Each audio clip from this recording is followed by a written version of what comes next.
ત્રણ પ્રકારના સુખ હોય. એક ભૌતિક સુખ, બીજું પારિવારિક સુખ અને ત્રીજું આધ્યાત્મિક સુખ. વસ્તુ પદાર્થમાંથી જે આપણને સુખ મળે ને એ ભૌતિક સુખ છે. ખાનમાંથી, પાનમાંથી, હારા કપડાં પહેરી, કોઈ હારા ઘરેણાં પહેરીને, હારી ગાડીમાં બેસીને જે કંઈ સુખની અનુભૂતિ થાય એ બધું ભૌતિક સુખ છે. પંચભૂતમાંથી બનેલી હર કોઈ ચીજ છે એ ભૌતિક છે. આમ તો ટોટલ બે જ સુખના વિભાગ થઈ શકે, એક ભૌતિક સુખ અને બીજું આધ્યાત્મિક સુખ. ભૌતિક સુખ એટલે પંચભૂત, પૃથ્વી, જળ, તેજ, વાયુ ને આકાશ, આને ભૂત કહેવાય. અને પંચભૂતમાંથી થયેલી જે કંઈ ચીજ, વસ્તુ, પદાર્થ એને ભૌતિક પદાર્થ કહેવાય. અને ભૌતિક પદાર્થમાંથી મળતું જે સુખ એને ભૌતિક સુખ કહેવાય. અને બીજું આધ્યાત્મિક સુખ છે. આત્મની ઇતિ અધ્યાત્મમ, આત્મ વિષયક જે સુખ છે. આત્મામાં બે સ્ટેપ છે, જીવાત્મા અને પરમ આત્મા. જીવ પ્લસ આત્મા એટલે જીવાત્મા, પરમ પ્લસ આત્મા એટલે પરમાત્મા. જીવાત્મા અને પરમાત્મા. અને એ આત્મા અને પરમાત્મામાંથી જે સુખ આવે એનું આધ્યાત્મિક નામ છે, એ આધ્યાત્મિક સુખ છે. એટલે ભૌતિક સુખ અને આધ્યાત્મિક સુખ એ બેમાં તમે જોશો તો ભૌતિક સુખમાં એવું છે કે ભૌતિક ચીજ હરેક નાશવંત છે, એટલી સુખ અવિચલ નહીં રહેવાનું. ગમે ત્યારે ભૌતિક ચીજનો નાશ થાય એટલે માણસ પાછો દુઃખી થવાનો. પછી ઇવન શરીરનું સુખ હોય તો શરીર ક્યારેક માંદું પડી જાય તો દુઃખી થવાનું. કોઈ વસ્તુ પદાર્થ છે એ આજે છે ને કાલે જતી રહેશે એટલે માણસ પાછો દુઃખી થવાનો. ભૌતિક વસ્તુ બધી નાશવંત છે એટલે એમાંથી મળતું સુખ પણ નાશવંત છે. અને આત્મા ને પરમાત્મા અવિનાશી છે એટલે એમાંથી મળતું જે સુખ એ પણ અવિનાશી છે. અને આધ્યાત્મિક જે પુરુષો થયા, સુખદેવ હોય, જડભરત હોય, રાજા જનક હોય, અમરીશ હોય, ગોપાળાનંદ સ્વામી હોય કે દાદો ખાચર હોય, ગોવર્ધનભાઈ કે પર્વતભાઈ હોય, આ બધા પુરુષો આધ્યાત્મિક પુરુષો હતા. એને આ દુનિયાની કોઈ ચીજ ન હોય તો એ માણસ મોજમાં રહેતો હોય. આ આધ્યાત્મિક સુખની અનુભૂતિવાળો આદમી છે. આ દુનિયાનું કાંઈ ન હોય એની પાસે તો એ માણસ આનંદમાં રહેતો હોય. એટલે તમે આમ છો ને તો બે બહુ ફરક બહુ મોટો છે. જેને વાળનો બહુ શોખ હોય ને વાળમાં બહુ રસ હોય, એને વાળ કટિંગ કરાવવા ગયો હોય ને એમાં એને ફેશન કરાવવાની હોય ને એમાં જો જરાક આગું પાછું વાળનથી થઈ ગયું હોય તો આને જાણે કે દિલ્હીનું રાજ વયું ગયું હોય ને એટલું દુઃખ થાય એને. કારણ કે એને વાળમાંથી સુખ છે અને એકને એમાંથી કોઈ ચીજ જ નથી. એને તો ટકો કરે તો મોજ આવે, એને ટકામાંથી મોજ આવે. કારણ કે એને વાળે રે કોઈ લેવા દેવા જ નથી. હોય તોય ભલે, ન હોય તોય ભલે, ટાઈલ પડે તોય ભલે, કાળા રહી તોય ભલે, ધોળા થાય તોય ભલે. એને વાળની અરે કોઈ મતલબ જ ન હોય તો એને વાળને લઈને કોઈ દી દુઃખ થવાનો પ્રશ્ન નથી. નહીતર તો જો સમજણે ન હોય તો ભીસાને લઈને દુઃખ આવે. આ વાળને કાઠિયાવાડી ભાષામાં ભીસા કે લ્યો, ભીસાને લઈને દુઃખ આવે. એવું હરેક ચીજનું. અમુકને કપડાનું કોઈ સુખ જ નથી હોતું, જે હોય પહેરી લે. એને અંગ ઢાંકવું એટલો જ એને કપડા રે મતલબ છે તો એ માણસને કોઈ એને લઈને દુઃખ આવવાનો પ્રશ્ન જ નથી. પણ જેને બહુ કપડાનો શોખ હોય તો એ માણસને સેજ એના મનગમતા ન મળ્યા એટલે માણસ દુઃખી થવાનો. એટલે ભૌતિક સુખ જે છે એ હરેક ભૌતિક ચીજ નાશવંત છે એટલે એમાંથી મળનારું સુખ પણ નાશવંત છે. અને આધ્યાત્મિક પુરુષો જે છે એને આ લોકનું કાંઈ હોય કે ન હોય, કુછ લેના ન દેના મગન રહેના. એને માન થાય તોય ભલે ને અપમાન થાય તોય ભલે, એના સુખમાં કોઈ ફરક જ નહીં પડતો. સુખદેવજી, જડભરત એની વાત કરું તમને. એ બ્રહ્માનંદ સ્વામી હોય, ગોપાળાનંદ સ્વામી હોય, કોઈ એના અપમાન કરે તો એને કોઈ દુઃખ નથી, કોઈ સન્માન કરે તો એનું એને સુખ નથી. એનું સુખ આત્મા ને પરમાત્મા છે. એટલે મારે ને તમારે બધાએ ભૌતિકમાંથી વૃત્તિ થોડી તોડી અને આધ્યાત્મિક માર્ગે વળે એ મારે તમારે કરવું જોઈએ. આ પુરુષોત્તમ માસ છે એટલે મારે પુરુષોત્તમ માસમાં કથાય થોડીક પુરુષોત્તમને પમાય એવી કરવી છે એટલે હું આ વાત કરું છું. બાકી તો આપને જો આપને મેસું પીરસતાય ફાવે છે આપણને ભેળપૂરી પીરસતા ફાવે છે એમ, અને તમે કહેતા હો મંચુરિયન કરી દઉં અહીંથી, તમારે જે ખાવું હોય હું આપું, પણ મને એવું લાગે કે આજ થોડોક મેસૂબ ખાઈ તો સારું, બહુ જરૂરી છે. અને આધ્યાત્મિક પુરુષો એવા આપણે આ લોકમાં જોયા છે. એક ઉપનિષદમાં નચિકેતા આવે, કઠોપનિષદમાં યમરાજા એને પ્રલોભનો આપે કે તારે જોઈએ એટલું ધન માગી લે. એને આધ્યાત્મિક પ્રશ્ન પૂછ્યો તો પરીક્ષિતની જેમ આધ્યાત્મિક પ્રશ્ન, બ્રહ્મ વિષયક પ્રશ્ન પૂછો, અને ત્યારે યમરાજા એને કહે છે કે તું આ પ્રશ્ન રેવા દે, તારે જોઈએ એટલું ધન માગી લે, જોઈએ એટલી જમીન માગી લે, જોઈએ એટલી તું આવરદા માગી લે, આયુષ માગી લે, પુત્ર પૌત્ર જે જોઈએ તે માગી લે. અને ત્યારે 10 વર્ષનો નચિકેતા એટલું બોલ્યો, આ મારે કોઈ ચીજ જોતી નથી, મને આધ્યાત્મિક પ્રશ્ન જે પૂછ્યો એનો ઉત્તર આપો. યમરાજા કહે છે કે તો પછી તારે સ્વર્ગના સુખો જોતા હોય એટલા માગી લે. અહીંના સુખના પેલા પ્રલોભન આપ્યા, એમાં ન લેવાનો નચિકેતા, તો કે પરલોકના સ્વર્ગના સુખો, જેટલી અપ્સરાઓ જોઈએ, જેટલું તારે માન સન્માન જે જોઈએ તે માગી લે, પણ તું આ પ્રશ્ન રહેવા દે. અને ત્યારે એક જ વાતથી નચિકેતાએ યમરાજાની વાત ઉડાડી નાખી કે તમે જે કાંઈ રથ ઘોડા હાથી ધન જમીન ખાન પાન બધું જે તમે મને લાલચો દીધી ને, આ બધી શ્વોભાવાહા, આવો શબ્દ ઉપનિષદમાં લખાણો, શ્વોભાવાહા. શ્વહ એટલે આવતીકાલ, સંસ્કૃતમાં આવતીકાલને કહેવાય શ્વહ, ગઈકાલને કહેવાય યહ. એટલે શ્વહ એટલે આવતીકાલે, અભાવ કે જેની કોઈ સ્થિતિ રહેવાની નથી. તમે જે કંઈ મને આ પ્રલોભનો આપ્યા પદાર્થોના, એ બધા કાલે અભાવ થનારા છે કે તા નાશ થનારા છે, એનું મને પ્રલોભન ન આપો, શ્વોભાવા. અને ધનની તમે જો મને આ પ્રલોભનો દેતા હો તો નચિકેતાએ એટલું કીધું કે નહીં વિત્તેન તર્પણીઓ મનુષ્ય. વિત્ત એટલે ધન, ધનથી માણા કોઈ દી ધરાતો છે જ નહીં. નહીં વિત્તેન તર્પણીઓ મનુષ્ય. હે યમરાજ, માણા કોઈ દી ધનથી ધરાતો જ નથી, એટલે એને ગમે એટલું મળે તોય ભૂખ રહ્યા જ કરવાની. એટલે જો તમારે ઉત્તર દેવો હોય તો મને મારા પ્રશ્નનો ઉત્તર આપો.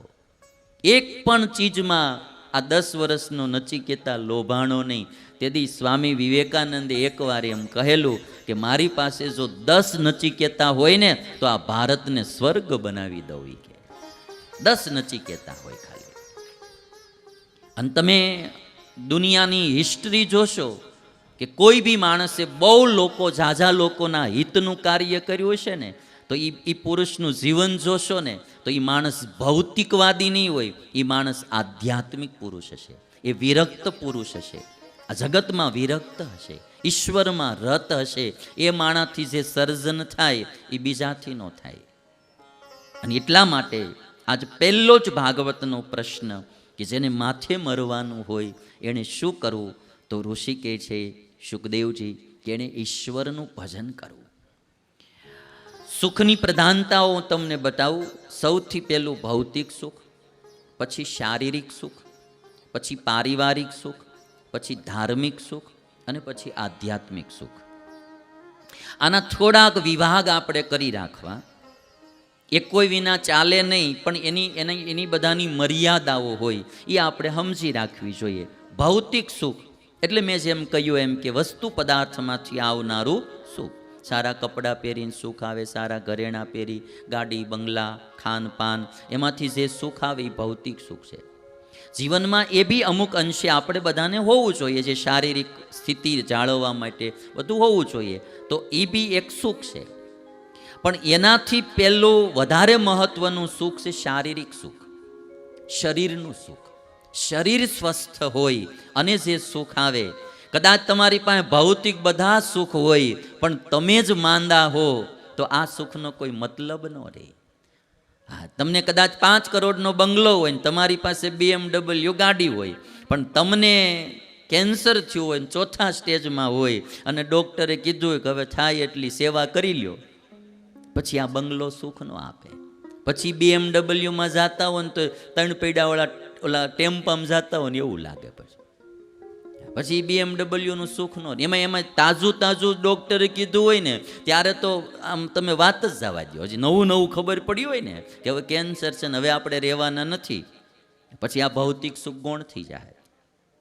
એટલે મારે એ કહેવું છે કે જીવનમાં ભૌતિક સુખ હોવું જોઈએ. સ્વામિનારાયણ ભગવાને બહુ વિભાગ સાથે વાત કરી કે જે પોતાના ભોગ હોય એ પોતાની મર્યાદામાં રહીને ભોગવવા. ધર્મ બારા જઈને ન ભોગવવા, નીતિ નિયમ બારા જઈને ભોગ ન ભોગવવા. જે આપણે કંઈ શરીરના નિભાવ રૂપે જરૂર પડતી હોય બધા ભોગ ભોગવવા, પણ મર્યાદામાં રહી ધર્મમાં રહી અને ભોગ ભોગવવા. એટલે ભૌતિક સુખ, ઘણીવાર ભૌતિક સુખ મેળવવા માટે માણસ શરીરની પરવા જ નથી કરતો અને શરીરને બગાડી નાખે છે.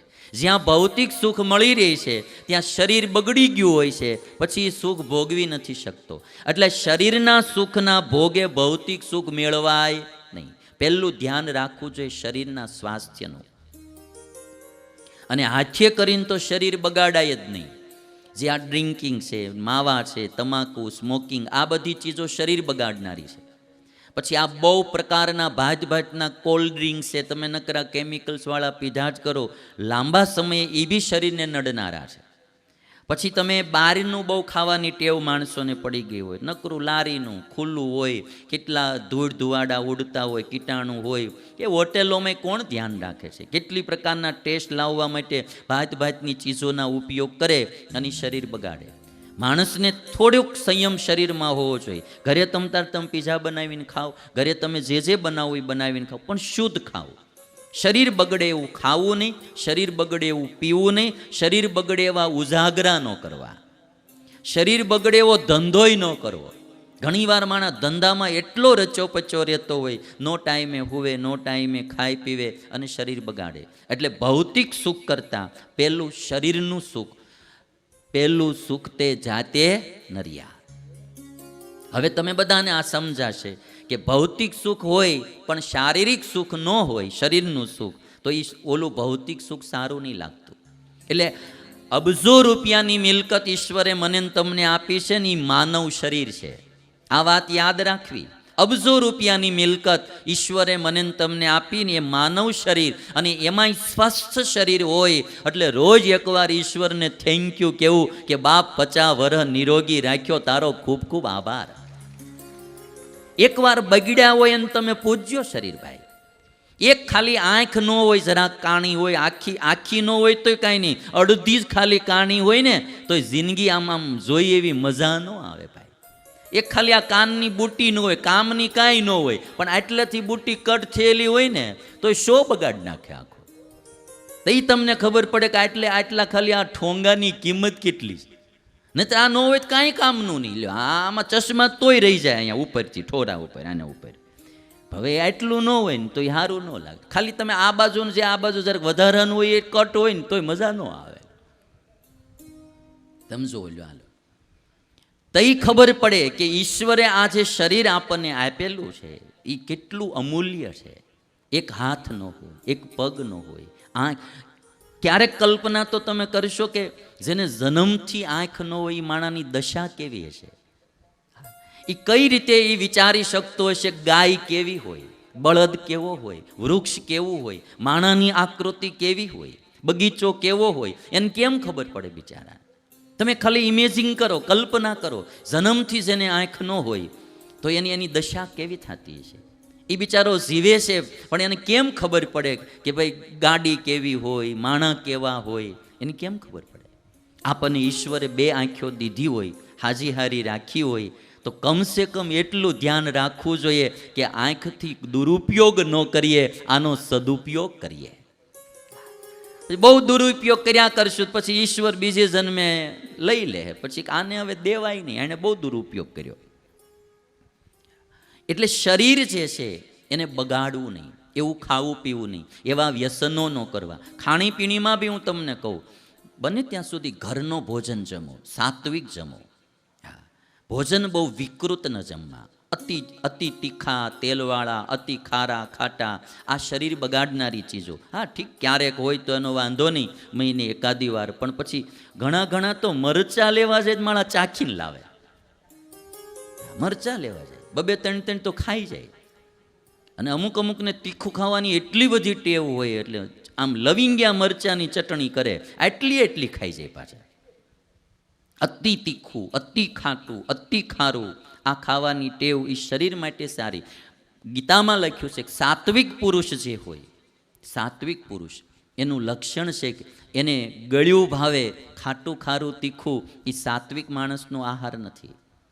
એટલે શરીર બગડે એવું ખાવું નહીં, શરીર બગડે એવું પીવું નહીં.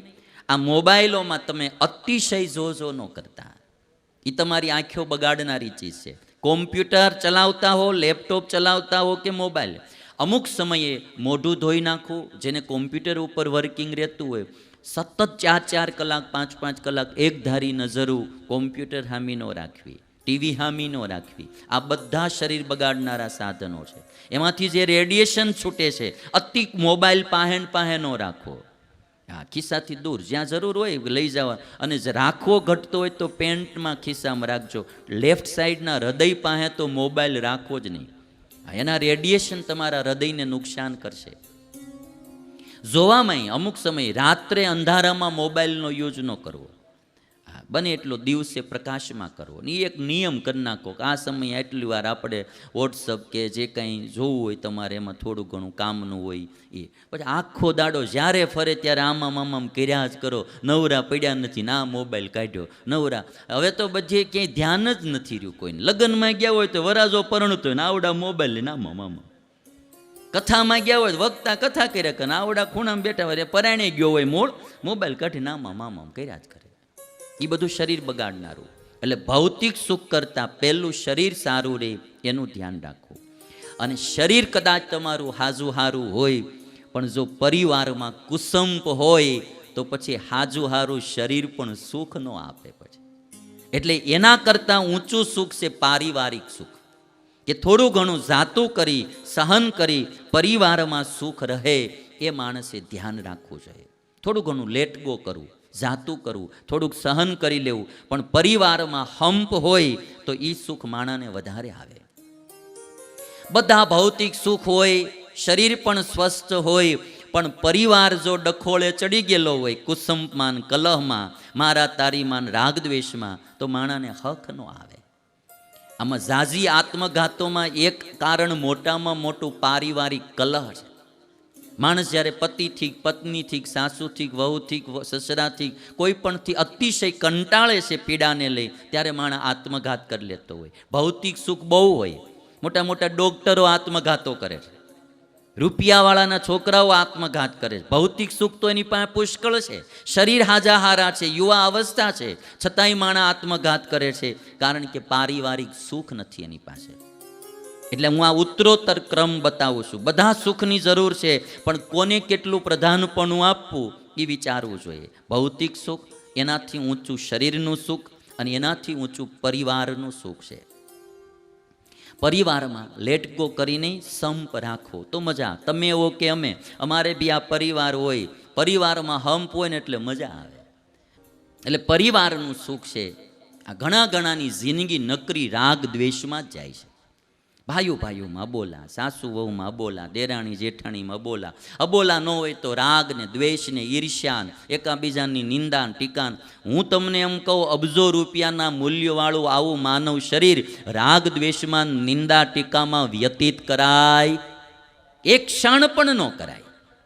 હમણાં અમિતાભ બચ્ચનનું એક સ્ટેટમેન્ટ મેં વાંચેલું કે કોઈ મારી ક્રિટિસાઇઝ મને કરતું હોય, અટાણે તો ફેસબુક ને વોટ્સઅપ ને આ બધો જમાનો આવ્યો, ટ્વિટર ને, એટલે તરત એની વિશે બધા કોમેન્ટ કરતા જ હોય. તમે કોઈ બી કાર્ય કરતા હો, તમને 90% લોકો તમારા વખાણ કરતા હોય, પણ 10% લોકો એવા નીકળવાના જેને તમારું કાર્ય ગમશે નહીં. કારણ કે અહીંયા કૃષ્ણના કામ બધાય કોઈને ગમ્યા નથી, રામના કાર્યો બધાને ગમ્યા નથી. એ જીવતા હતા ત્યારે એને ક્રિટિસાઇઝ કરનારા હજારો માણસો હતા. કૃષ્ણને હગો એનો ફઈનો છોકરો શિશુપાલ આખી જિંદગી ગાળ્યું દેતો રહ્યો, આખી જિંદગી જ્યાં હોય ત્યાં ભરસભામાં અપમાન કરતો રહ્યો. એટલે 10% માણસો તો રહેવાના ને રામના કાર્યોમાં પણ 10% ભૂલ કાઢનારા હોય, તો મારા ને તમારા કાર્યમાં 5-10% તો નીકળે ને. આમ તો આપણે 20% સુધી તૈયારી રાખવી જોઈએ કે રામના કામમાં જો 10% હોય તો આપણે તો માનવ છીએ, 20% હોય જ તે. પણ એ ક્રિટિસાઇઝ કરનારાને અમિતાભ બચ્ચન એટલું કીધું કે મારી પાસે એ લોકોને ઉત્તર દેવાનો ટાઈમ જ નથી, કારણ કે મને ચાહનારા લોકોને ખુશ કરવા માટે હું એટલો વ્યસ્ત છું કે મને ક્રિટિસાઇઝ કરનારાને ઉત્તર દેવાનો ટાઈમ જ નથી. કે આ બહુ સમજવા જેવો પોઈન્ટ છે. આ અમારા વક્તાઓમાં એવું હોય કે અમે આટલી કથાઓ કરતા હોય એટલે હજારો માણસો સાંભળતા હોય, એના રિવ્યૂ બહુ સારા આવતા હોય, 90%. 10% માણસ મોડા રિવ્યૂ આપનારાય હોય, તમારી આ ચીજ અમને ન ગમી. કારણ કે આમાં તો આ ભારત દેશમાં તો કેટલી જાતિ, કેટલી જ્ઞાતિ, કેટલી પ્રકારના માણસ. તમે કારીગરોના હિતની વાત કરવા જાઓ તો કોઈક શેઠને ન ગમે. તમે શેઠના હિતની વાત કરીને કારીગરની ફરજ બતાવો અહીંથી તો છે તો કારીગરો ન ગમે, કે આ રૂપિયાવાળાનું ખેંચ છે. હું તમને નિર્વ્યસની થવાનું કહું તો ગલ્લાવાળાને ન ગમે. બહુ સીધી વાત છે ને. હું એમ કહું ભાઈ વ્યસનો છોડવા, એટલે મારે તો મારી કથા લગભગ ગલ્લાવાળા બધા સાંભળે છે ને, અને બધા ત્યાં માણસો હોય એ બધા સાંભળતા હોય. આપણે એમ કહીએ ભાઈ હવે તમારે આ વ્યસનો છોડવા. એટલે એક ભાઈ આવ્યો તો મને કે સ્વામી અમારા ધંધા ઉપર પાટા હુકરવા મારો છો. માંડ કે અમારો ગલ્લો હાલતો થયો છે ને તમે આ વ્યસન છોડાવો. મેં કીધું તમે તાર ટેન્શન કરી લેમાં. મેં કીધું હું 5ને છોડાવી રહીને ત્યાં 10 નવા ખાનારા થાય, અમને પોગવા દેહો જ નહીં તમે તાર. મેં કીધું તોય તે એટલે અહીંથી બોલતા હોઈએ ભાઈ, બહુ આપણે મનો દીકરાને ફરજો બતાવીએ કે ભાઈ મા બાપની સેવા કરવી, આ કરવી, તે કરવી. તો ઘણી વાર છે તો દીકરાઓને ખોટું લાગે, બધું અમારે જ કરવાનું, બા બાપને કંઈ કરવાનું જ નહીં. એક ભાઈ આવ્યો તો મારી પાસે, મને કે બધી ફરજ હોય કે દીકરાની વહુને જ આવે છે કે. એટલે મને નહીં, મને જ ખાલી આમ પૂછતો હતો. મને કે અમારા ઘરના બધા એમ કે દીકરાએ આમ કરવું જોઈએ, મારા બા બાપુજીને કંઈ ફરજ ના હોય, એ પક્ષપાત કરે છે અમારા 3 ભાઈઓ વચ્ચે, અને આમ કરે ને તેમ કરે. એટલે આમાં તો અમારે તો બહુ બધી માથાકૂટ ભાઈ, કે આમાં કોને કેમ દુઃખ લાગે એ કંઈ નક્કી ન હોય. એટલે 10% લોકો એવા ક્રિટિસાઇઝ કરનારા, અને અટાણે તો વોટ્સઅપ ને ફેસબુક આવ્યો એટલે લખીને તરત મોકલે, વાયરલ થાય. પણ એને બહુ સરસ ઉત્તર દીધો કે બહુ નેગેટિવ માર્ગમાં આપણે મનને જવા જ ન દેવું. અને અમુક વક્તાઓ આ નથી શીખ્યા ને, એને શું થાય, કોકે એકે કાંઈ પણ કીધું હોય ને એટલે તરત વળતે દાડ કથામાં આવી જાય. હા, એમાં ધીરજ રાખવી પડે. 2 માણા હોય, માંડવી વાવી હોય, કંઈ ખડ વાવ્યું ન હોય તોય ઉગે જ તે. એ નીંદી નાખવાનું હોય. પછી કે ગામમાં એ વાતો ન કરવાની હોય, અમારા ખેતરમાં 10 મણ ખડ હતું, એ ન વાત. કે માંડવી થઈ હોય એ વાતો કરાય, વીઘે 25 મણ ઉતર્યો. ખડને વાવવાનું ન હોય, એની મેળે ઉગે. તમારી પ્રગતિ થાય એટલે વિરોધી માણા તો એની મેળે થોડા ઊભા થવાના હોય, એને કંઈ સર્જન ન કરવાના હોય. તમે આમ આગળ મળો જવા, પ્રસિદ્ધિ મળે થવા. મને હમણાં એક જામનગરમાં સ્વામી કીધું હતું, મને કે હવે તમારો જય જયકાર મળ્યો થવા, એટલે હવે વિરોધીઓ વચ્ચે સાવધાન રહેજો. કે હા, મોટા સ્વામી બહુ હતા, મને બહુ ભાવથી એ કથાએ સાંભળતા હતા બિચારા. એટલે એવું થાય થોડું, પણ નેગેટિવ માર્ગે ટાઈમ ન બગાડાય. આ સાસુબા જરાક કદાચ બોલકા હોય, નડતા હોય, આખા ગામમાં વાવેલ ન કરાય. એની માટે બહુ વિચારી ન કરે, સમજી લેવાય આપણા ભાગમાં આવું પાત્ર આવ્યું છે, સહન કરી લ્યો. બીજું હું, રહોળી થઈ હોય નથી હાંચવી પડતી આખી જિંદગી.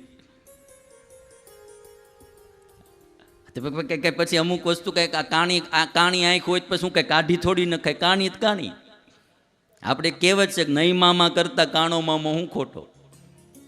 પછી એમાં બહુ નેગેટિવમાં માઇન્ડ બગાડાય નહીં. ઘણાની જિંદગી બહુ નેગેટિવ વિચારોમાં ચાલી જાય છે. એટલે મેં તમને આ વાત કરી, ભૌતિક સુખ એના કરતાં શરીરનું સુખ, એના કરતાં પારિવારિક સુખ, અને પારિવારિક સુખ કરતાં ઉત્તમ સુખ છે ધાર્મિક સુખ. માણસ ધર્મિષ્ઠ હોય, ધર્મનું પાલન કરતો હોય, સારી રીતે ધર્મમય જીવન જીવતો હોય, થોડા પરોપકારના કાર્યો કરતો હોય, તો અને એની જે ભાવના લોકોમાં થાય એ પારિવારિક સુખ કરતાં પણ શ્રેષ્ઠ સુખ હોય છે. મહાત્મા ગાંધી, સરદાર પટેલ, એમણે પોતે જીવન પણ ધર્મમય જીવા, અને પરોપકારના કામ પણ એટલા. એણે સૌથી મોટો ધર્મ છે પરોપકાર. એ પરોપકારના કામ કર્યા તો હજારોના દિલમાં એ સ્થાન થાય, અને એ જે ભાવ મળે, એ જે સુખ આપે ને, એ પારિવારિક સુખ કરતાં પણ વધારે. કારણ કે બહુ મોટો પરિવાર થઈ ગયો કહેવાય. એટલે ધાર્મિક પુરુષ જેના જીવન ભૌતિક સુખ બહુ હોય, શરીર સ્વસ્થ હોય, પરિવારે સારો હોય, પણ જેનું જીવન અધર્મમય હોય ને, એની કોઈ દી ક્રેડિટ ન થાય.